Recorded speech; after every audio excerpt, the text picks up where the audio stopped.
Sa punto po ito, makakausap naman natin si Eastern Samar Congressman Ben Evardone. Magandang gabi po, Congressman Evardone. Si Sherian Torres po ito. Good evening, Sherian. Good evening po sa mga taga-panood ng GMA News TV po. Good evening po. Yes, Congressman Evardone, pakibigyan nga po kami ng picture. Meron na po ba kayong nakikita na pinsala dyan o damages sa ngayon? Well, kanina kasi mayroong partial na umiikot po na mga taga-DPWH, may mga sirang tulay at kalsada po, initial, pero hindi naman gano'ng kalakihan so far. Hindi rin kami makaikot nga ngayon dahil nga gabi at kanina nag-brown out po dito sa amin at ngayon na-restore po yung, butit na-restore na po yung power. Ngayon po, karamihan po ng mga tao nasa higher grounds, nasa bundok po, kung hindi man nasa mataas na bahay. Pero karamihan po talaga nasa bundok po. Alam mo, Sherian, itong Eastern Samar po, we're facing the Pacific. So, 21 out of 23 municipalities po nasa coastline.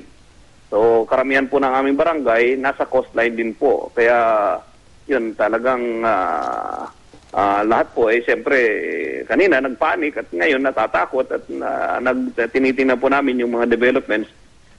Sana hindi magkaroon ng tsunami effect itong malakas na lindol dahil napakalakas talaga at mahaba, no? Ngayon lang nang nakaramdam ng ganong lindol dito sa amin. Na napakalakas at matagal. Yun po ang sitwasyon po dito. Buti naman po at maliwanag po yung buwan. Kasi nga blue moon, yung full moon ngayon po at may ilaw. Pero base po sa monitoring po natin, karamihan po ng mga tao nasa higher grounds po ngayon sa kasalukuyan. Congressman, pero yung initial information na nakakarating sa inyo, meron bang naitatala na nasaktan o kaya wag naman mangyari, mga nasawi as of this early? Ngayon, Sherian, so far wala naman pong patuloy pa yung coordination natin sa mga LGU leaders, sa mga mayors natin, at iba pang local officials, mga barangay. So far, wala naman pong ganong report na atin natatanggap. Except nga po yung mga ilang sa mga bahay, yung iba talagang nagbasag-basag yung yung mga bintana po. Yung mga baso, mga tasa, mga gano'n, yung mga glasses, gano'n po. Sir, kanina nasabi nyo yung mga tao, karamihan, umakyat na doon sa higher grounds. Ito bang mga taong ito medyo nakapagdala naman ng konting kagamitan? May impormasyon po ba kayo kung nakakain na po itong mga tao to? Kumusta po sila doon? Well, siguro po nakakain na dahil mga 9 o'clock po nangyari yung lindol. Alam mo naman dito sa probinsya, maaga kumakain ng mga tao. Kanina, kitang-kita ko po, karamihan siguro ang nakikita ko kanina kasi bit nila yung mga bata, yung iba may mga sanggol pa na balot ng damit, paakyat sila papunta sa malapit na bundok, At yun nga, nagtatanong sila sa akin. Ngayon po, sabi ko, yun po ang ng PBOX, tsunami alert number 3, kailangan mag-evacuate sa higher ground. So, yun po ang ginawa nating panawagan sa kanila. Sir, I would assume nag-iikot-ikot kayo simula kanina, Kumusta yung dagat dyan, sir? Medyo wild pa rin ba yung mga alon? Wala naman. Kasi low tide dito ngayon kaya hindi ko po malaman kung anong wala naman. So far so normal pa naman po yung yung sitwasyon dito. Kaya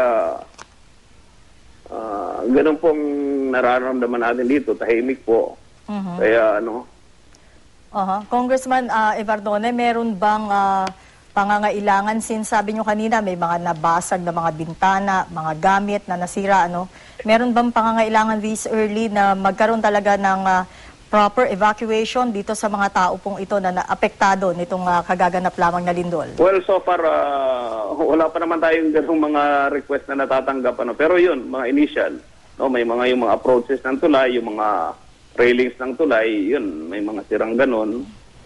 Yun ang sabi sa atin initial. Kasi marami kaming tulay dito, Sherian. Actually, yun ang tinututukan nga natin dahil inaayos natin yung mga kalsada natin dito. Sana hindi masira talaga, walang nasirang gaano. Congressman Evardone, pwede po ninyong gamitin ang aming himpapawid sa pananawagan po sa inyong mga kababayan, lalo na po ngayon, I understand hindi pa rin po ibinababa ng PHIVOLCS ang tsunami alert level dyan sa area ninyo. Well, maraming salamat, Sir Rian, sa itong pagkakataon nito, no?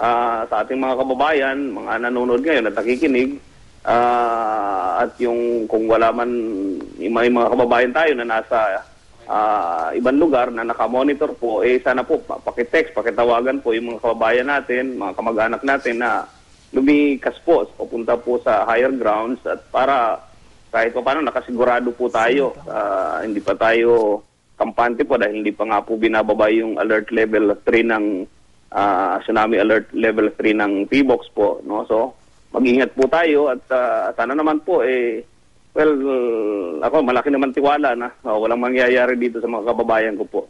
Meron po ba kayong maituturing o maibibigay na hotline? Baka mamaya merong mga nangangailangan kayong kababayan dyan na kailangan ng immediate na tulong ngayon.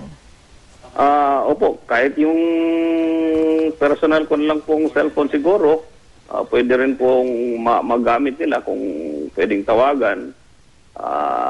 Yung 0908-890-5688 po. 0908-890-5688 po. Yun na lang pong i-text po nila ako. Kasi erratic din po ang dito, yung signal ng mga telcos. Hindi ko po alam. Kasi kanina matagal nag-brownout. Buti nga po na-restore. Tinawagan ko po yung kooperatiba namin dito. Dahil siyempre, dagdag na worry ng mga tao kung brownout.